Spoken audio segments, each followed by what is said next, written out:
ரெண்டு பேருக்கு நடுவுல தான் போட்டியே. ஒன்னு டிவிகே, இன்னொன்னு டிஎம்கே.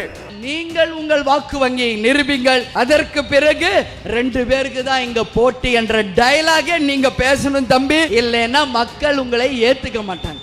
இன்னைக்கு யாரெல்லாமோ 5 முனை போட்டிங்கிறாங்க. நான் என்ன சொல்றேன், ஃபர்ஸ்ட் அவர் நிரூபிக்கட்டும். சினிமாவில் இருந்து வந்தவர் உலக நாயகனே இருக்காரு, கேப்டன் இருந்தாரு, எவ்வளோ பேர் இருந்தாங்க. அது போலதான் தம்பியும். ஃபர்ஸ்ட் லெக் நீங்க வைக்கும் போது எதிராளிகளை நீங்க குறைச்சு மதிப்பிடவே கூடாது. கேப்டன் எப்படி துணிந்து தனித்து களம் கண்டு 2006 11 இடைத்தேர்தல் 2009 தேர்தலை சந்திச்சு தன்னுடைய வாக்கு வங்கியை நிரூபித்தாரோ, அது போல நீங்கள் உங்கள் வாக்கு வங்கியை நிரூபிங்கள், அதற்கு பிறகு 2 பேருக்கு தான் இங்க போட்டி என்ற டயலாகே நீங்க பேசணும் தம்பி.